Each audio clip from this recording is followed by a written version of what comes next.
Ladies and gentlemen, they call me Nitro. And I'm Tyler Wolf.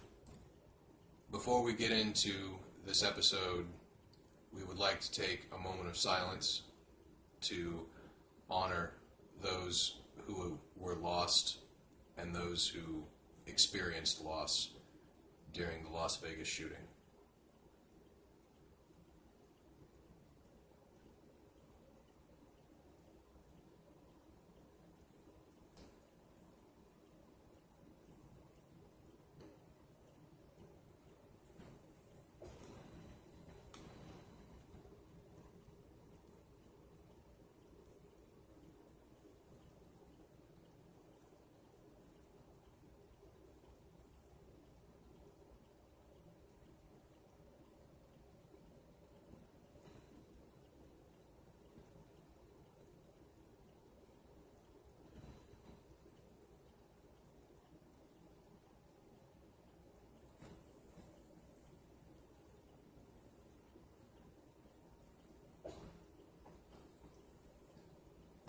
We'd like to wish everybody the best that have family, friends. Our thoughts and our prayers go out to you for anybody that was lost or injured during that shooting. We don't know what religion you believe in, what God you believe in, but our thoughts and prayers are with you, and we hope everybody pulls through and that there's a better day for you tomorrow. And we really don't want to get into all the different sides that are being picked right now, but if there's anything that we can just really quickly kind of encourage everybody, whether you like what we say or you don't, this is not a time to find somebody to blame. I mean, justice needs to be served, of course, but we need to stand united now more than ever. I don't care who you voted for. I don't care what you believe, because none of that should matter. We should stand united, everyone here, because, like it or not, this is the most free country in the world, and I love this place. I don't love everything that happens, but we are Americans, and we need to stand together and show a united front. United we stand, and Together. divided we fall.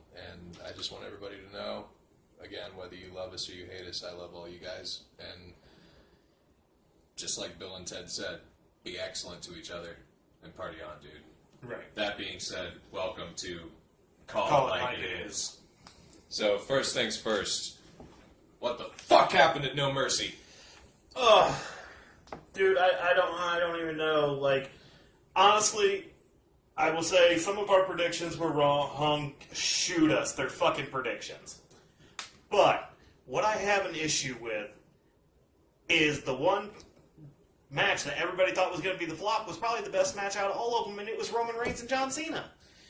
And, I'm in continuance between that and the tag team match with Cesaro and them, because, sorry, Cesaro getting his teeth impacted might have been funny, but the pain that he had to go through during that match and kept going, dude, you got balls. I'll give it to you. I remember when we watched that, and we thought that his teeth got knocked out. Right. I remember vividly, saying, like, dude, props to him. He's got balls for continuing that match, right. Because, I mean, you can be the strongest man in the world. I was a bouncer for 3 years, and I took right. shot after shot, so many different injuries. Football player, I've done the indie wrestling. I've had broken ribs, I've had broken arms and ankles and hands, and still played sports and did things, but having my teeth impacted into my skull, I would have tapped out. You got balls the size of Texas. You're a better man than I am. You can be the toughest dude in the world. Tooth pain will put you on your fucking knees. Props to Cesaro. Right. I will buy you a beer and a cigar if I ever get the pleasure of meeting you. Don't smile with your mouth open, though. Right. All right. Like I said, I don't know. The matches just were off for me.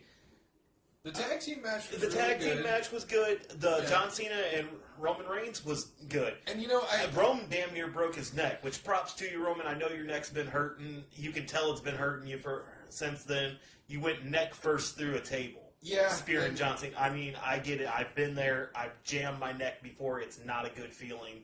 especially carrying on with the match after that. But I don't agree.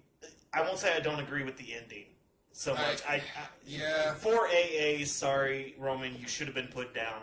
I get that it was to push you over and not Cena, and I respect that, and I respect the fact that you've taken a smaller role as in backing down to the Intercontinental Championship and rebuilding yourself. I respect that completely. Well, okay, so here's what I will say on the Cena-Reigns match. You know my thoughts on Roman Reigns. Yeah. I liked him from the beginning, but there, over the last couple of years, I was drinking the Roman Reigns haterade every single day, and it tasted good. Yes. Everything building up to this match, I wanted Cena to win because he had you dead to rights every single step of the way. But that match, it's causing me physical pain to put aside my biased opinion. But you had so much of my respect when Batista went over in the Royal Rumble. You lost that respect so much over the last few years, but you gained every bit of it back because of that match. However, here we go. This is a double-edged sword, my friend. Nitro's gonna explode. Here we go. You keep saying that you're so much better than John Cena, and that Cena is the one who holds the golden shovel. You kicked out of 5 AAs, my friend. That means that the golden shovel is now in your hands because you are literally the new John Cena, motherfucker! Kicked out of 5 AAs. There's literally 4 AAs. Oh, 4 AAs. Nonetheless, 4 AAs. Well, I mean, you can count the Super AA as at least 2 AAs because it has the impact of 2. Fair enough. I'm willing to call it 5 AAs. There's literally memes about Barack Obama sitting on the phone going, "No, Cena, you can't kick out at 2.5 after 6 F5s. You are the new John Cena, so we win regardless. Fuck you." Go cry to your cousin. Which one? Joe, the Usos, or The Rock? The one that sold out. Or Nia. Let's not forget Nia. Sorry, Nia. The one that sold out. You know who you are. Oh, The Vin Rock. Diesel understudy you. Okay. Alexa Bliss's match to me was freaking ignorant. She should have never won. Nia Jax had everybody dead to rights, and everybody knew it. Up until that freaking power bomb off the apron, which props to you, Nia. I seen you land on the back of your neck and head. That was a nasty fall.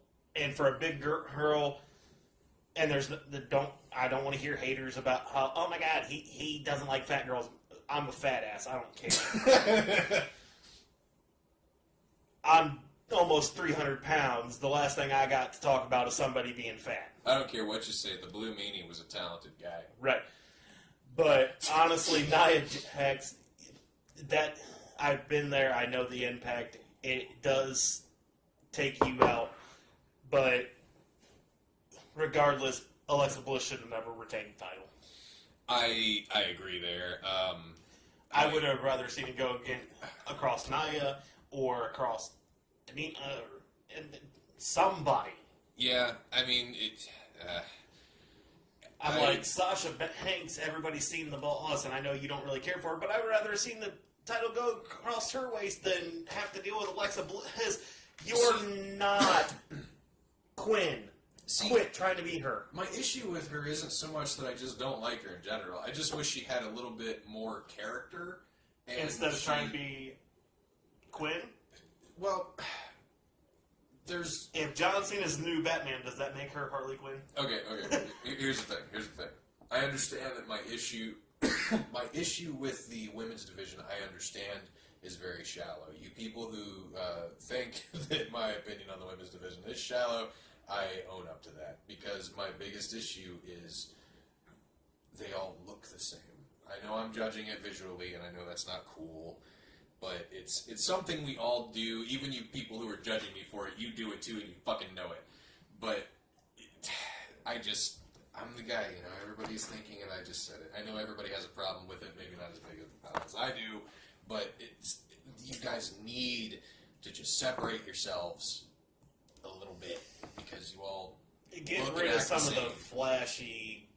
Honestly, it falls under the Dolph Ziggler thing for me. They've all got Pull back the flashiness and the sparkly outfits and be a little more rugged. You guys are getting an opportunity to do stuff that women haven't gotten to do ever. Hell in a Cell matches, Money in the Bank, TLC, and you're not doing them. You're fucking dancing through them. Yes, wrestling. Believe me, I've been trained. Wrestling is a dance. Yeah. And a story that is told in that dance. Right. But you need to have some impact to that story. Yours is so choreographed that, yes, I have gone back. I have watched Bayley's matches before WWE. I have watched Nia Jax's. I've watched so many of these women in this division matches before, and there was so much aggression and so much more impact to their wrestling.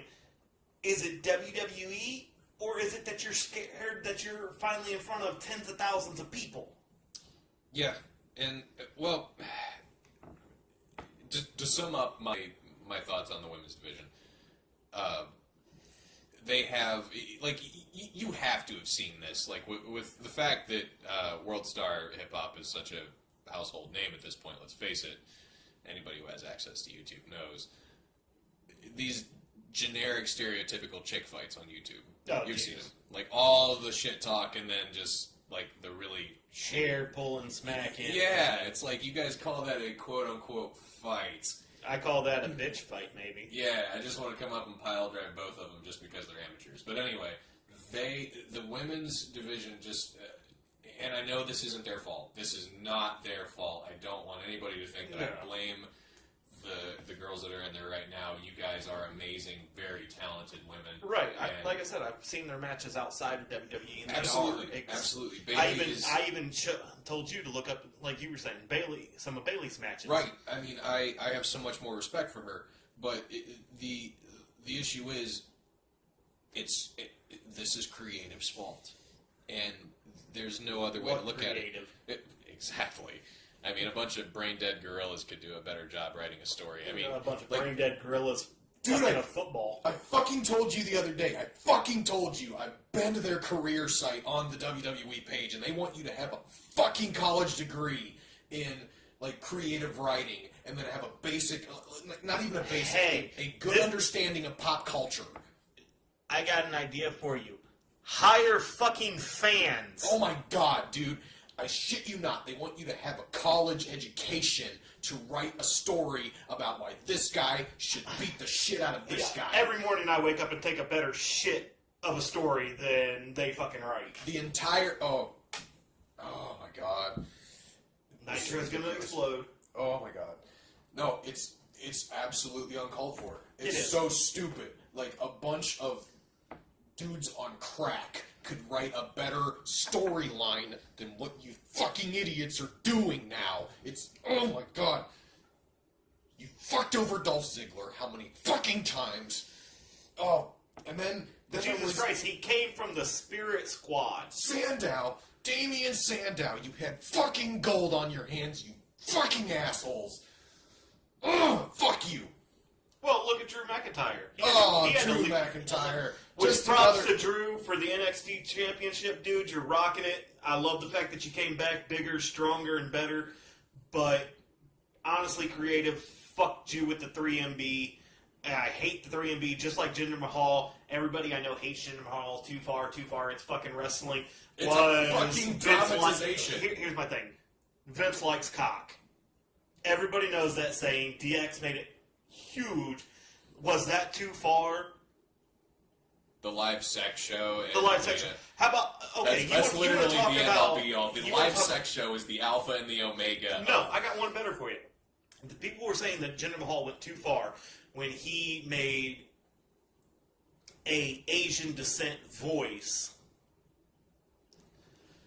and showing pictures of Shinsuke Nakamura. Well, he also did make the whole, like, slanted eye thing. Right, but my whole thing is, Nation of Domination, not a single member Muslim.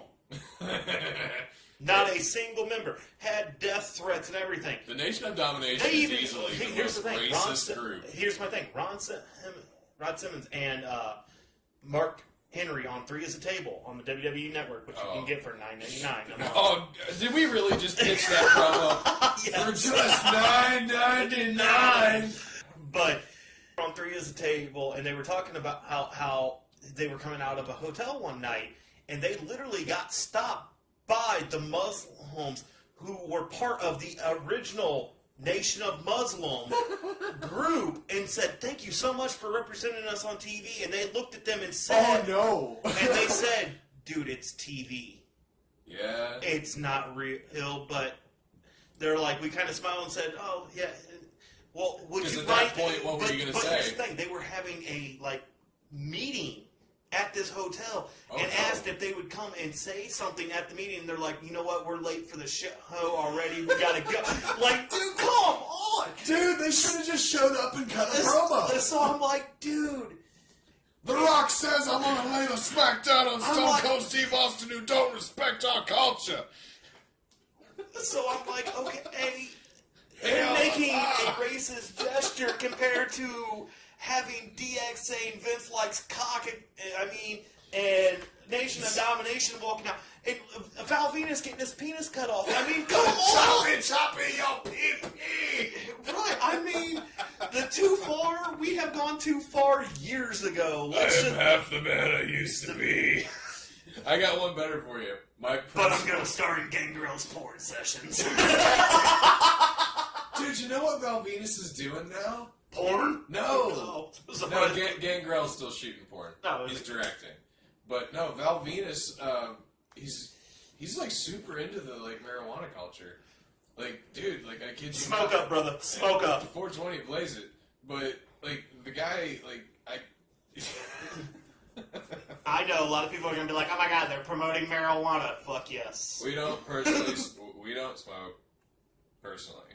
But we do agree with legalization. Right. Let's leave it at that. But anyway.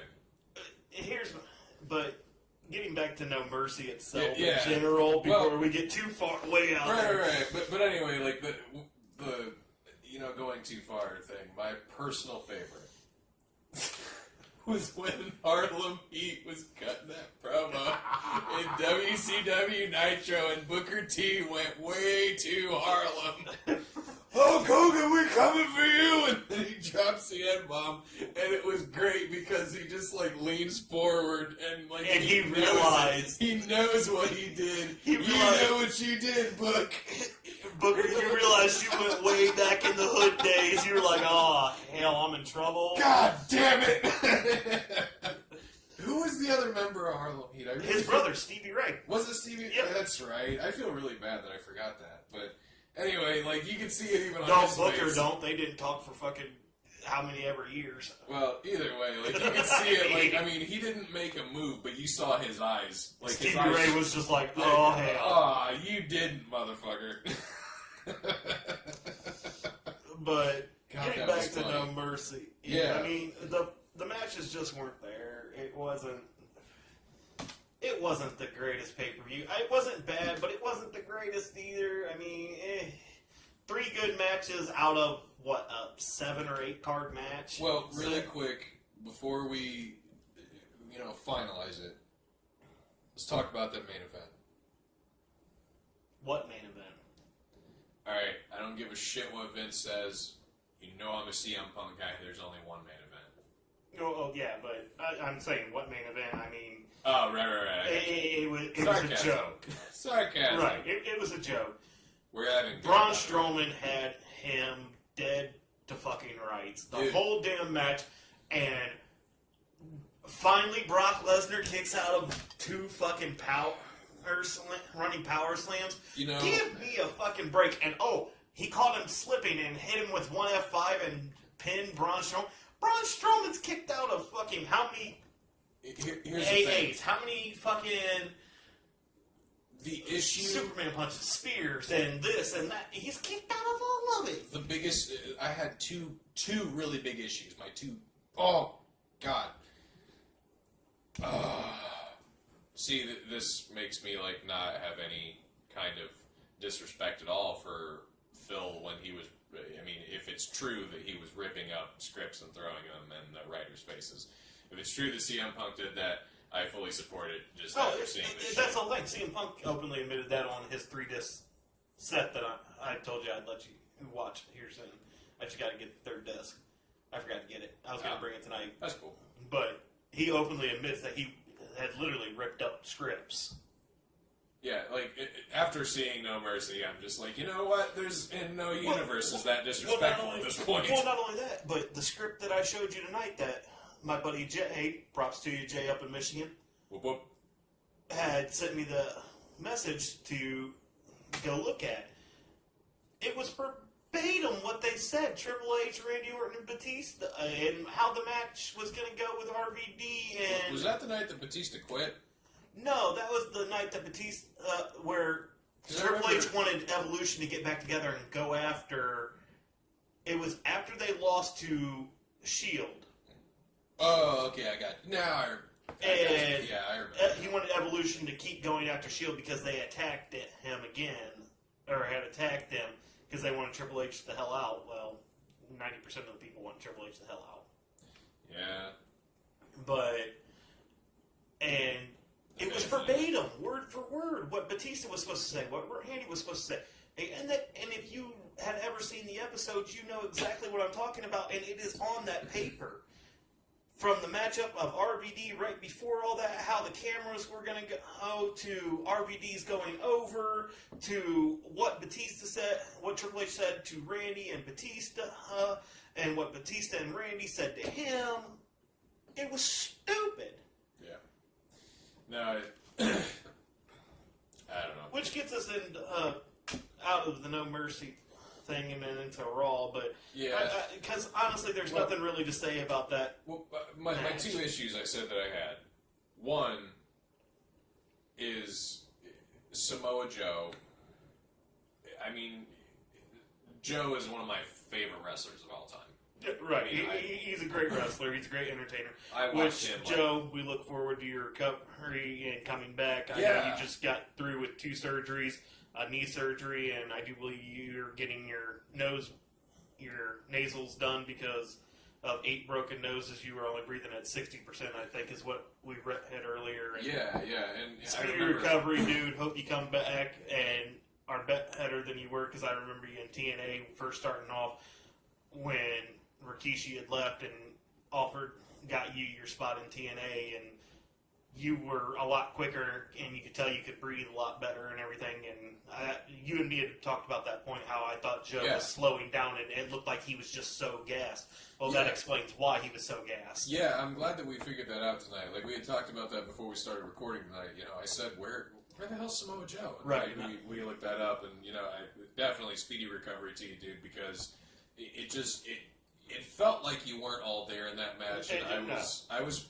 And I honestly think that's why he rolled out of the ring and wasn't part of that big match at Hub. Yeah, and, you know, I mean, 4-way there.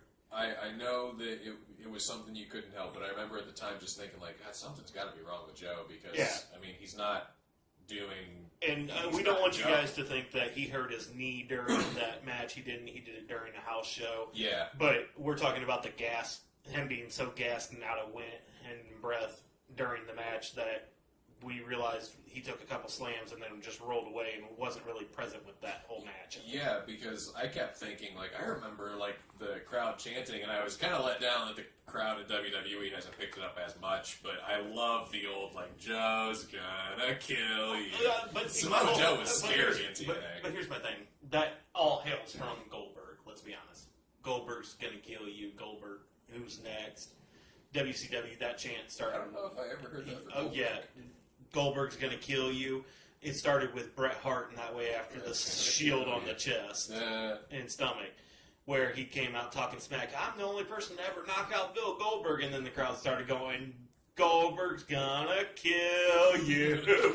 So I mean, don't get me wrong, it's been done with tons of wrestlers. But yeah, I get what you're saying. Even Taz is going to kill you in ECW. Yeah, I mean, it has been done very many times, but I mean, but it definitely added to Samoa Joe's character when he was in TNA. Oh yeah, I mean, Joe was absolutely fucking terrifying. Like him and Abyss like ruled the charts as far as like, who was scary in TNA.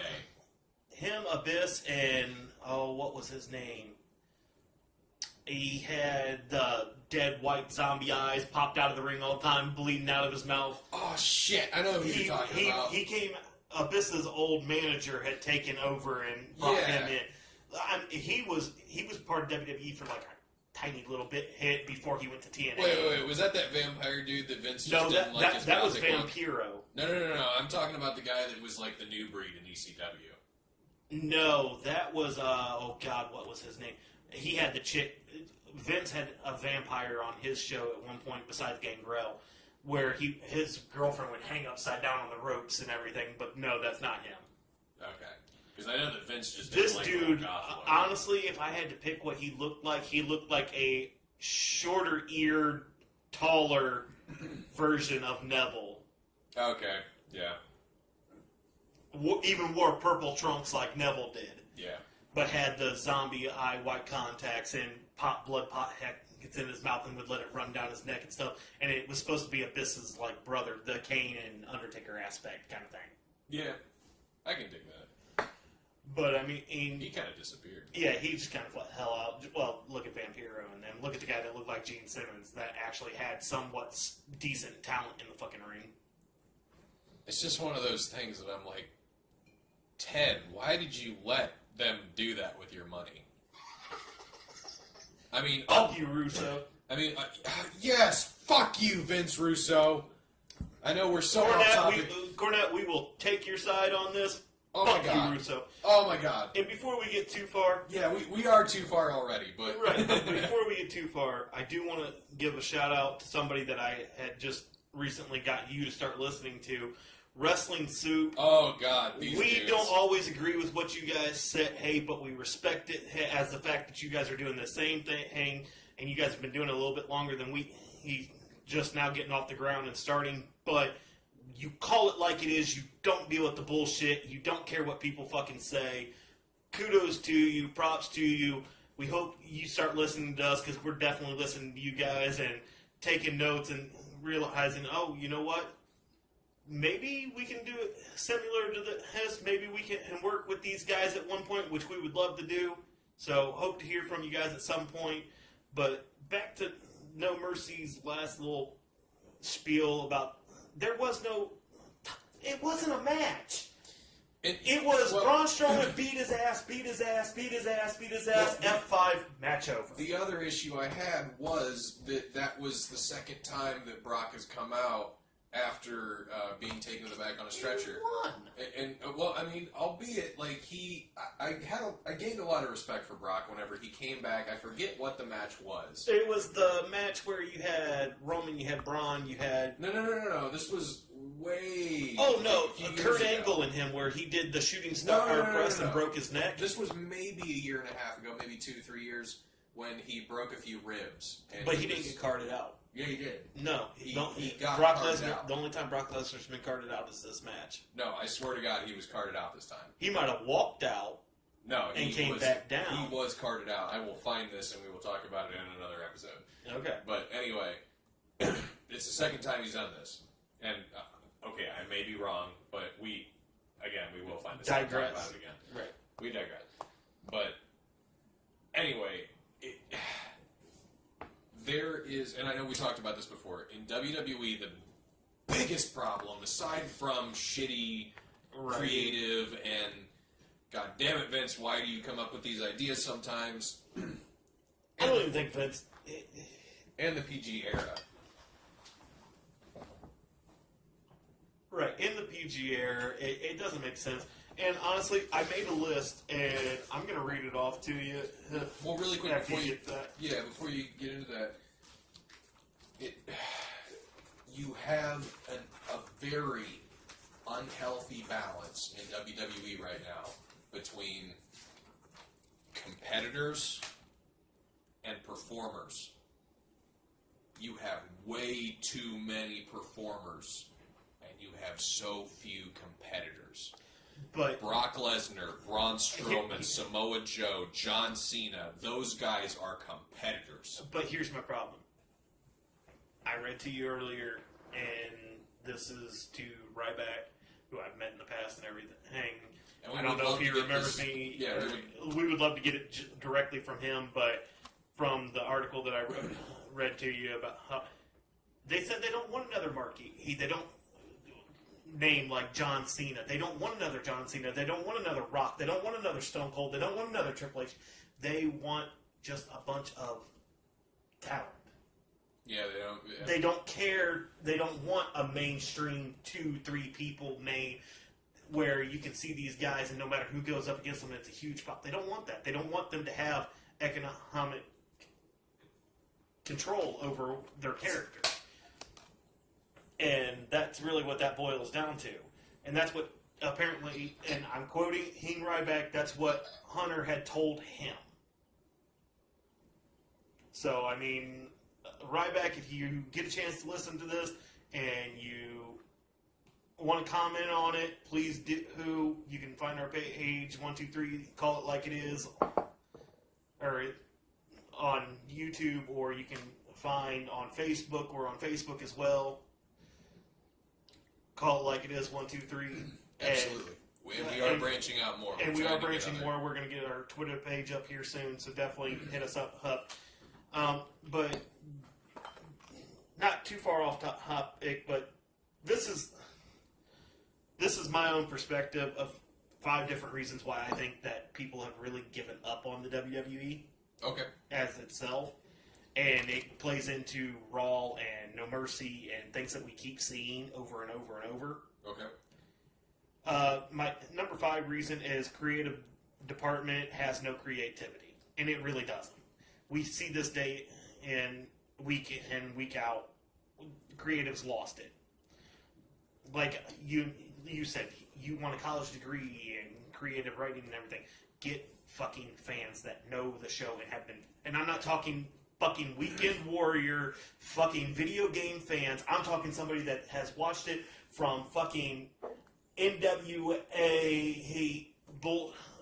Georgia Championship Wrestling, WCW, Attitude Era WWF, before the Ruthless Aggression, all the way up till now. I may exclude any support from some people with this line, but don't hire any post-Benoit fans. Right. Like, I'm sorry, those fans drive me nuts. Right. Now, here's my thing. Number 4 for me was, there's no more surprises or suspense to anything. Right. As soon as you start watching the match and how it's going, it's goddamn predictable. It's predictable. Just like, I do believe you and me were talking when it came to the match when we were watching Braun Strowman and John Cena, or Braun Strowman, and when he dumped the tables over on Brock and everything, I even said, Brock's coming back out and he's going to win. And I kept thinking, like, oh God, please don't let him be right. Because, like, dude, in that very moment, the only thing that can work against Braun Strowman and ruin him at this point is not Braun Strowman at all. It's creative. It's the WWE itself. Because Strowman right then and there should have solidified, I'm going to take this fucking title from the Beast. And ain't shit none of you is going to do about it. But like I said, that wasn't even at No Mercy. But even at No Mercy, I'm sitting there the whole time. I'm like, it's going to... Braun Strowman keeps beating his ass, and there was no story other than Braun beating his ass. I'm like, he's going to chant, 1 F5, this match is over. Sure enough, what happens? He kind of catches Braun sleeping. Braun did a little chant and turned around, F5. The match was over. It's just predictable. And yeah. Honestly, the best way I could have seen the ending was Brock Lesnar go for the F5, get halfway through the F5 and like throw Braun off his shoulders, and Braun just pick him up and fucking power slam him. 1, 2, 3, match over. He kicked out of 2 power slams. Yeah. But back to my list, and this really has something to do with kind of what John Cena had about Roman Reigns, and I don't feel it's just Roman Reigns. people feel lost on who the wrestlers' characters are supposed to be, and I think even some of the talent is lost inside of what character they're trying to be. And this is where it falls down to creative. I think one of the reasons, well, I mean, it is just fact, one of the reasons that made the Attitude Era, and I'm not one of those people that's like, the Attitude Era needs to come back.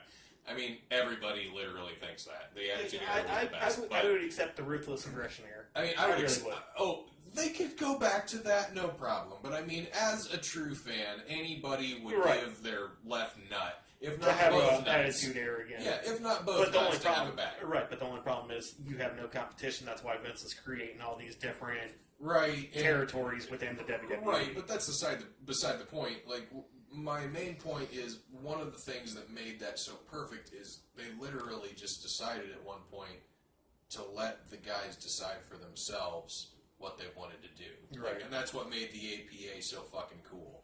Like, that's what made the Ministry of Darkness, and you and me have talked about different people that we'd like to see try to create a new kind of Ministry of Darkness. But we will cover in another episode. We will cover that in another episode.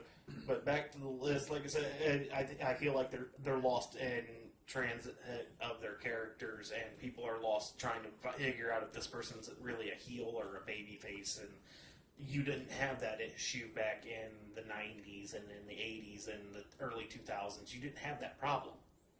You really didn't. Right. You knew who was a heel. You knew who was a good guy. You knew who was a bad guy. You knew who you loved, who you hated, and it worked out. Right, and these guys were actually talented at being bad guys who made you love them Right, regardless. but even back then it was choreographed and scripted and stuff like that. But that wasn't the issue. They had a little bit more freedom and impromptu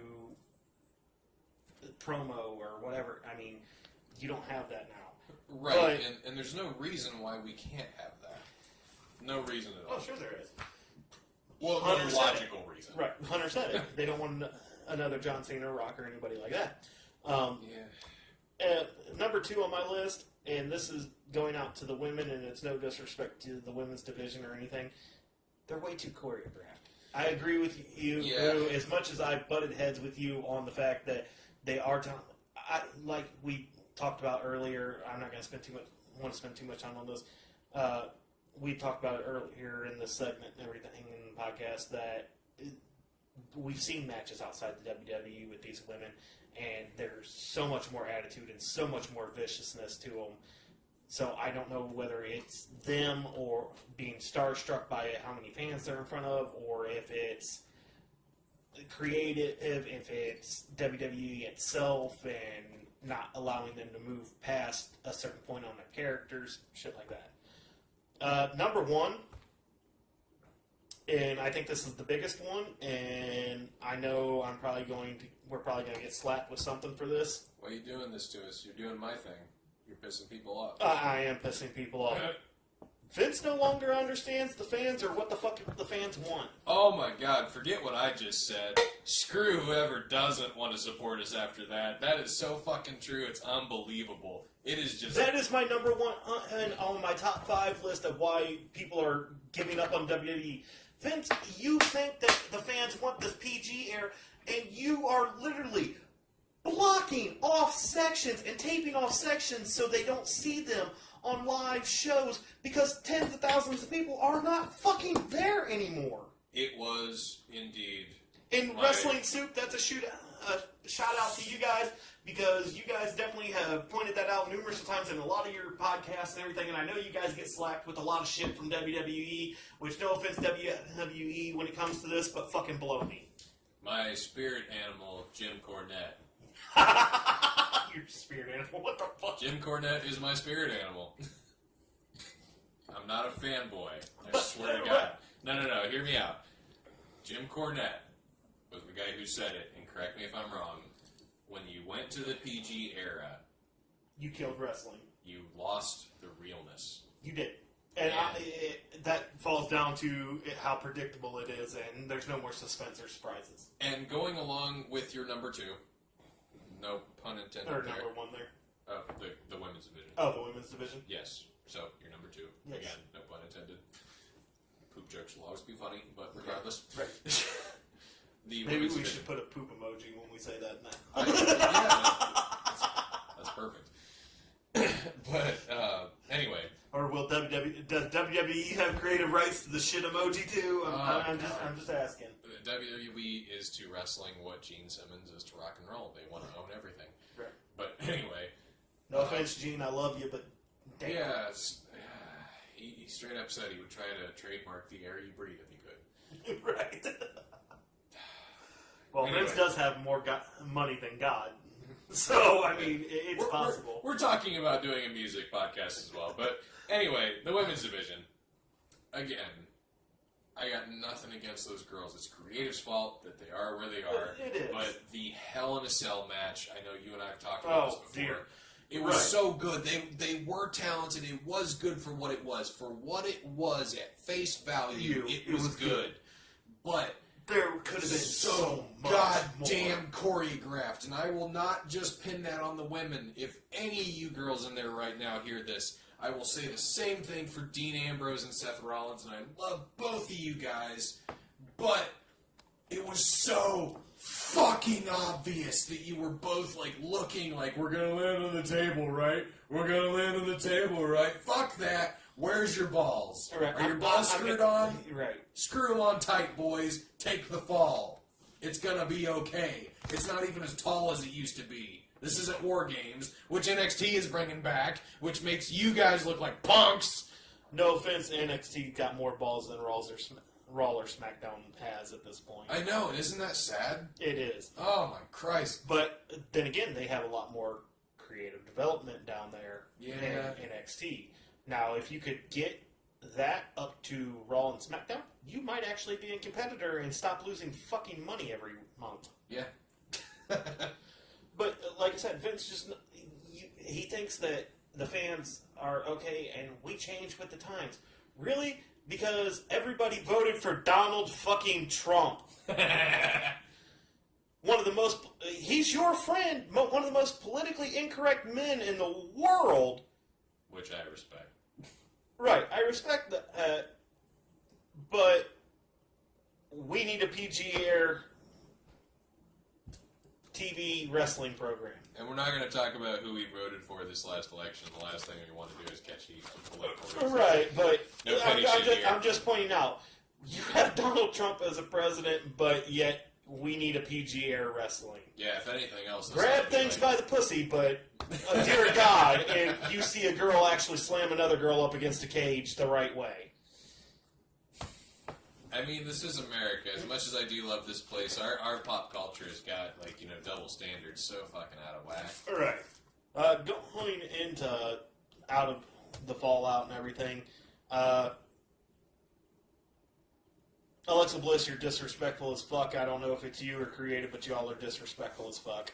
Well, whoever's in charge there, it's just, you know... And because, honestly, Mickey James laid so much foundation after Trish had left and everything, and she is up there. She's 38, I think is what we said. Yeah, it's just like 38. You know, but Natalia's only a couple of years younger. Maurice is only a couple of years younger than her. It's like quit with the grandma jokes because it's not funny, it's not cute, it's not humorous. It just comes off blatant disrespectful, and Mickey James deserves better than that. It makes me really think that it's creative's fault because, I mean, going back to what I said about how I went to their website and they want a college degree and a good understanding of pop culture. Well, this is a national... But that's very pop culture, though, in movies and shit. Like, I mean, it's very high school mean girl thing, but I'm just like, dude, you girls are, like, in your late 20s. I remember when I was 16, and I thought 27 was old. I'm 27 now. Next year, I'm going to be one step closer to 30. 38 is not old in my eyes anymore. Right, I'm 27 as well, and I'm thinking, I'm 3 years away from 30. Ain't that fucked up? Right, yeah, dude, I mean... No, there are literally dudes who saw, like, Dusty Rhodes when he debuted that are just listening to this going, like, man, fuck these guys. Hey, and no, Dusty, much love to you. May you rest in peace. But WWE made a joke out of you. And I'll never forgive Vince for that. Never. I I mean, there's many things I will never forgive Vince for, but I mean, I will give Dusty this. The joke was on Vince. Because Dusty was loved no matter what. Dusty took that and he ran with it. He did. And he was the American dream no matter what. And maybe Vince... My name is Dusty Rhodes, the American dream. The American dream, baby! I'm the son of a plumber. Now listen here, boy. Kings and queens. I done wined and dined with kings and queens and eaten the guns. So, but like I said, I mean, I feel it was disrespectful towards Mickey, and yeah, I mean, because Mickey James is a 6-time WWE Women's Champion, she is highly regarded when it comes to women, alongside with like Gail Kim and things like that. They are women that laid a lot of this foundation, and whether it was creative or it was Alexa Bliss's idea and she got it approved, it was disrespectful, uncalled for. It wasn't funny. You want to call her old lady and say that she's too old to keep up with you and stuff like that, I understand. We've seen that kind of stuff before. But the simple fact of putting depends and a walker and everything, it wasn't funny. Nobody found it funny. Even the crowd was just like, no. Boring. It honestly, Alexa, it came off just as bad as your segment with This Is Your Life to Bailey. Well, it's, you know, Vince's balance of nostalgia is very just fucked up. It is. And, you know, I mean, he picks and chooses his moments very poorly, and the whole This Is Your Life thing, literally nobody ever will be able to pull that off the way Foley and The Rock did. And the only reason it worked for Foley and The Rock, because it wasn't that great of a segment when they did it. The only reason it was really fucking dumb, to be honest. But the only reason they pulled it off is because it was Foley and The Rock. Yeah, like two guys who... like it was the Rock and Sock connection. We all knew who. See, I think that if Triple H thought differently, if what Ryback said is true about But here's my thing. You gotta think. Triple H, you can't even put it on Triple H, because Triple H literally has to answer to Vince. And I can put a lot of shit on Triple H. You'd be surprised. Well, you're a Punk fan, too. Like, I am a Punk guy. I am a Punk guy. I will say that. I mean, I'm not saying that there were not fault on both sides. I'm a Bret Hart fan, too, but I'll tell you, the Montreal Screwjob was half Bret's fault. I won't deny that, but nonetheless... I mean... I'll never forget reading in Shawn Michaels' book whenever he talks about The Undertaker coming up to him and asking him, did you know that was going to happen?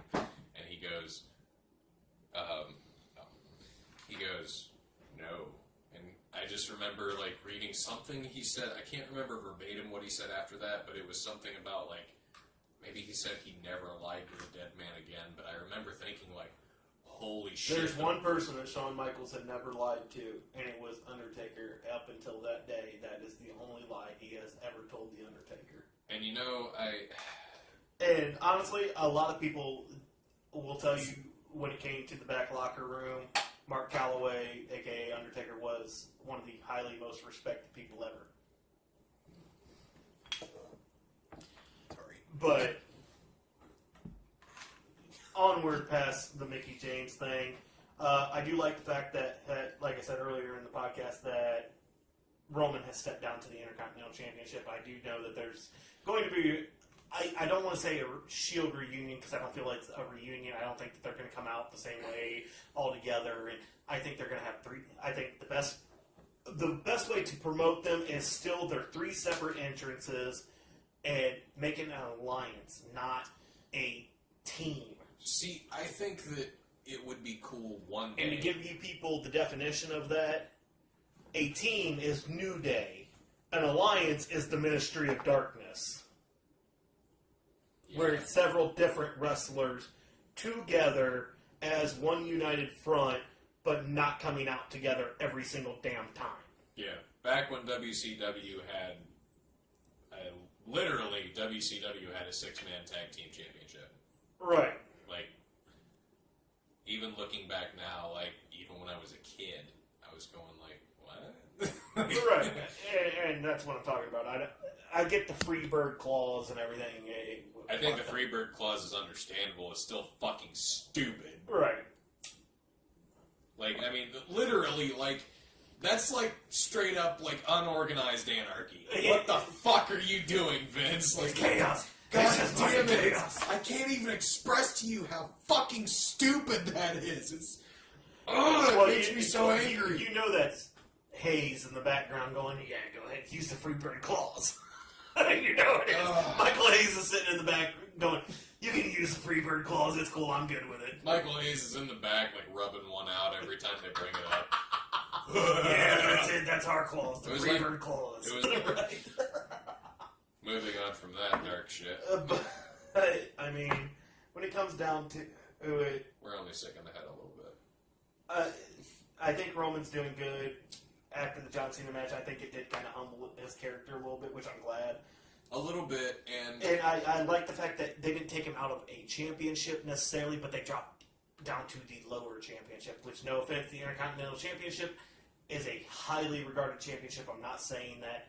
I'm saying it's not one of your mainstream, like the WWE World Heavyweight or the Universal Championship. it's a very prestige Yeah, title. but- It looks fucking dumb now, but and I don't well, care. I can't even say that it looks dumb because it looks to the original. It is the original one, but god damn it, this is not the fucking golden age. Jesus fucking Christ, you did not change the U.S. Championship because it's been the same for fucking ever. Well, that's not true. That's not true. John Cena put a spinner on it. Oh, for fuck's sake, give me a goddamn break. Just Got a saying. fucking comedian over here. Just saying. Word life. Basic thugonomics, bitch. Okay, in all seriousness, the U.S. spinner belt was pretty cool. It was way better than the WWE spinner belt. Dude, I can't tell you. No, here's my thing.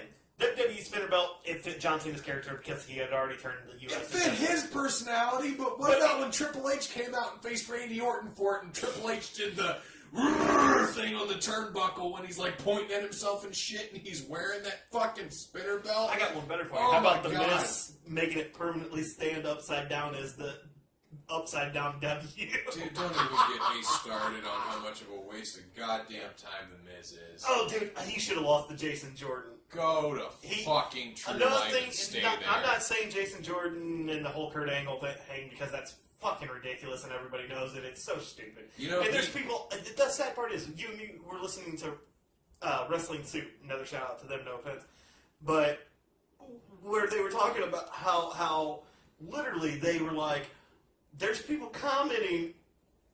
Is he really his son? No, you dumb fucks.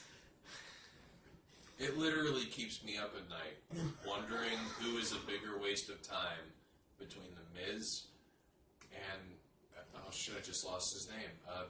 That little goofy looking motherfucker on SmackDown, James Ellsworth. Oh God. Well, at least Carmella's leading him around by a fucking leash and collar. No, dude, you don't understand. I still have to look at that goofy fuck. Like, no forgiveness about the AJ Carmella, win. if you ever get a Oh chance to my listen God. to this, I want to know, is he a Make-A-Wish Foundation case? Because if he is, we will back off. But if not, please kick him to the fucking curb. Tell Creative to go blow it up their own ass because you don't need him. I'm not sure if I should edit that part out or not. Like, I'm half tempted to leave it in there because I really fucking hate him. Right. I don't care. You can leave it in. Why not? But going back to the Roman Reigns thing, I know the Shield's going to reunite, but I don't want it to be the Shield. I want it to be the three of them as individuals, and like how Dean and Seth have been coming out by themselves. Under the right circumstances, I like the idea of Well, a full it's- regalia. Well, the whole thing is because Cesaro and Sheamus came out with I know. Miz and attacked Roman, and Well, so you this can is tell. this is why I don't like these circumstances, because I'm all about a Shield comeback, but like it's, dude, we've talked about it so many times how I think that they're so fucking predictable. There's no Oh, come on now. goddamn. You knew it was going to happen the moment that Miz and Sheamus... No, I knew it was going to happen, but there's no goddamn way you're going to convince me that Miz and Cesaro and Sheamus, given their current push, is going to go over the Shield. No, they're It's not. not going to fucking happen. I mean, and if it does, it's going to be because so many people like us are saying it, and Vince is going to be like, well, they're not going to tell me that I'm unpredictable. Ugh! And then he's just going to change it out of nowhere because he thinks he's still relevant when just connected with the current fan base. He's not fucking connected. He doesn't know what the fuck we want. No, if it was done properly, if you would have just dumped this... I mean, okay, I'll have to take that last statement back because the whole Sister Abigail thing that Bray Wyatt did recently was fucking creepy and was really fucking cool. Right. But kudos, creative. You finally pulled something out of your ass that was right. If you can somehow bring about another Wyatt family that's actually going to be taken seriously, because all of a sudden, where the fuck is Eric Rowan and the other guy? Like, where are they? Nowhere, because I know they're going through development right now, to my knowledge, to get different characters and just change, and I hope they go somewhere, because they are talented. But either way, like, here's my thing. You and me talked about basically like almost a Ministry of Darkness with the Broken Hardys. Let Hardys go to the broken aspect, and once Jeff gets back, and with speedy recovery, you Jeff. We know you're injured. We know you're going through 2 surgeries, and let's talk about that real quick. Actually, if people were unaware, Jeff, we had thought he had just tore his rotator cuff, but they found out that there was further damage elsewhere. The labrum was torn as well. So he's going through a second surgery over all that. So he's going to be out for about 9 months. 6 to 9 months is what I'm predicting. Hopefully he comes back a little bit faster than that. But Jeff, if you need that time, take that time to be at that 100%. But have the Broken Hardys, have Bailey turn into Sister Abigail. Like you mean. Damn straight. Have her switch up characters, no more this bubbly, lovey character. Like, she's the one pulling the strings behind everybody's back. I'll tell you what the worst alternative to that would be, because there's so much talk about Paige coming back. The worst fucking thing that could happen would be them putting Paige with Bray Wyatt. I do not want to see that. God damn it, I don't want to see her back in WWE. She's such a fucking generic piece of shit. Ugh. I mean, Hot Topic fucking slut. Cum shot after cum shot whenever I Google search Paige WWE. It's not even a fucking wrestling match that pops up. It's a goddamn money shot. Not even Val Venus money shot. Straight to the face. Why do you insist on taking it in your eye every fucking time? I never actually watched the videos, by the way. Are we editing that part out? Maybe. I think we need to edit that part out, but no. Take screenshots. It's on the link there. Right. God damn it. But we've talked about the Ministry of Darkness kind of feel too, with Bray, the Broken Hardys, having Bailey go as Sister Abigail, throwing in somebody as the aspect of like Baron Corbin, or like you said, you would love to see Abyss, but yeah, absolutely. There's no reason why Abyss can't be there. Right, and maybe adding another woman into it, like Alexa Moon or somebody. I don't know. I'm just saying for a different aspect. That way they could literally, and having, like I said, free agency contracts where they could float between both shows and really control both shows. Well, but think about it. Survivor Series, Raw and SmackDown have to make up a team to face the new Ministry. And that would be badass. And, the thing is, like, there was that chick that ran around with Abyss there for a little bit. And she was actually talented. She took the tax to the back like a champ, man. Right. And I get that. But, like I said, I was going with current people that are in WWE. You went a little farther out. Right. My bad. We'll talk about TNA and everything else. Right. At a later date. As well, we can't call it TNA anymore because it's global. Oh yeah, global. You don't even get a TV deal. Right. You couldn't even get it in the UK. Thank you, Russo. Thank you, Russo. Go back to working at the fucking rental video store. Family Video is still a thing. You know what? I blame him for Blockbuster closing. We heard that this guy works for Rent-A-Tape places. God damn it! But okay, going past the women's division and that way, You know Bray he's going to Wyatt, make a video of that now. Right. He has his own podcast. Yeah. Good. I'm actually eager to hear this Bray shit. Wyatt and Finn Balor, like you said, it's definitely digressed into something different where you're starting to see more of the creepy side of Bray where I don't care if you're the man or the demon. Bring the demon. I want the demon. I want all of it because Sister Abigail wants to meet the demon and you. And see, that's something that I really liked because it was getting really stale for a minute. It was. Especially with him. Well, first of all, Finn, what the fuck is this new outfit you have on? Like this the great drums. Jesus, tap dancing. Christ on a stick. What the fuck? That is just not... You're... No. No. Right, I agree. And you and me have talked in length tons about Finn It just Balor. looks I stupid. honestly think that Finn Balor, the demon, is what everybody loved in TNA. Yes. You're no longer the Bullet Club. Stop being the Bullet Club, Balor. Unless WWE gets their hands on the rights to the name the Bullet Club, then they need to do something the fuck else with Luke Gallows and what the fuck his other name is. Who is the other guy? Anderson, I think. Anderson, yeah. Like, do something else with them. I haven't even seen them at all for a while, but until they get the rights to the name, let it the fuck go. So that, I mean, it's the same thing with TNA right now. I would love to see a main event Mafia reunion. There's no reason why, I mean, they now there's a big reason why you can't do the main event Mafia. Why not? Kurt Angle ain't there. AJ ain't there. Booker T's not there. No, Booker T was from the first generation. The first generation main event Mafia was Kurt Angle, Sting, Booker T, Scott Steiner, Kevin Nash. I feel like there was one more guy. Hulk Hogan, I think. No. Hogan was never with the Mafia. That might have been all of the original Mafia. But anyway, the new rendition was Kurt Angle, Sting, Samoa Joe, Magnus. Well, you still can't do it right there. Sting still has a contract with WWE. Right. Kurt Angle has a contract with WWE. Right. AJ still has a contract with WWE. No, that's what I mean. If they could get the rights to the main event Mafia name, or at least call it something else, just call it the Mafia. I don't give a shit. They did the it with mainstream the club. of Mafia.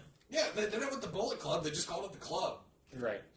But, like I said, we're getting to the point where, like you said, it was running stale, so I kind of enjoyed the whole Sister Abigail and the creepy face.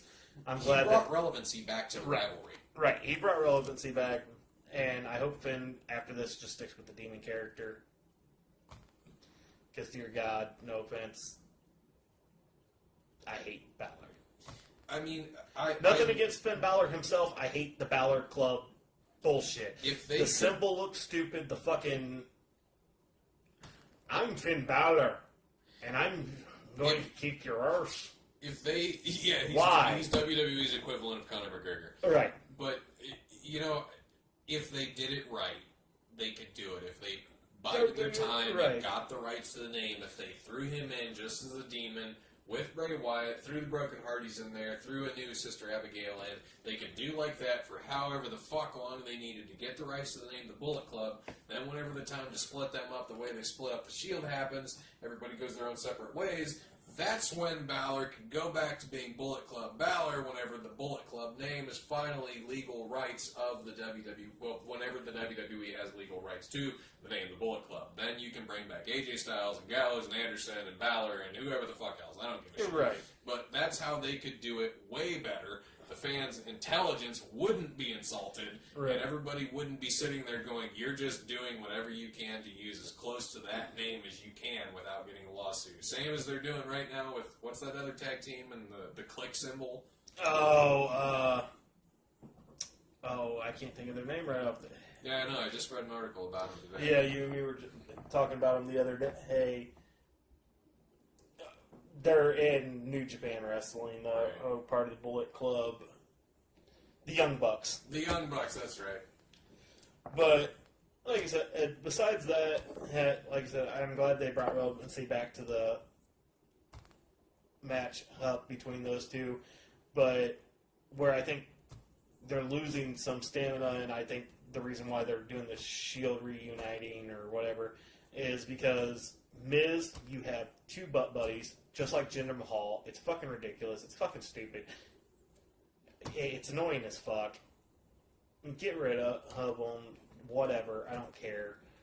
But when it comes down to it, Miz and Roman, I think, could be a potentially good match because, let's be honest, Miz and John Cena had great matches. I won't say that they were always there, but the Miz and John Cena had quite a few good, when it came to pay-per-view and stuff like that, they had quite a few good matches. But I think Roman needs to take the title and make the Intercontinental title more relevant again. Because honestly, The Miz, I'm tired of seeing you hold it. I'm tired of hearing about you holding it. I've seen it over the past 10 years of you holding it, and it makes me want to beat my head across the fucking wall. I don't even remember who held it before him. Right. It's because it becomes irrelevant because you put it on people that don't. It's not that they can't carry a title. I won't say it that way. But it's because the people that can carry it, you have them hold on to it for 2.5, and then it just gets slapped back on the Miz. Has been that way for 10 fucking years. Yeah. And to me, it's just time to go. It's either get rid of the Intercontinental Championship or give it to somebody that can make it relevant again. Yeah. And then Cesaro, and I think the reason why they're doing the Shield and everything is because, honestly, the Miz has fallen flat, and Cesaro and Sheamus, after how many matchups now, how against Seth and Dean, yes, the pay-per-view was good. Don't get me wrong, I'm not taking anything away from that. No. But after that, it should have either ended because it had fallen flat after that. Right, but here's the thing. Like, this is why I would rather them wait to do a full regalia Shield reunion where they do all come out at the same time, because I feel really bad for admitting this out loud, but Sheamus and Cesaro, to an extent, the same way we just talked about the Miz and the Intercontinental title, have lost relevancy. Right. Like, I mean, I feel really bad for Sheamus that his World Heavyweight Championship match at WrestleMania was like the first or second match that one year when he just kicked Daniel Bryan in the face and ended the match. Yeah. That was insulting because it's the World Heavyweight Championship. And aside from that, fuck the WWE. Time and time again, I will never, ever take this back. Fuck you, Vince McMahon, for not seeing the talent in Daniel Bryan sooner. Because that could have been a Here's stellar my thing. match. Fuck you, because, no offense, you're the reason Daniel's side Fuck you, no offense. Yeah, absolutely. Absolutely. You are the reason why his career is over. Yeah. I cannot argue But, that at all.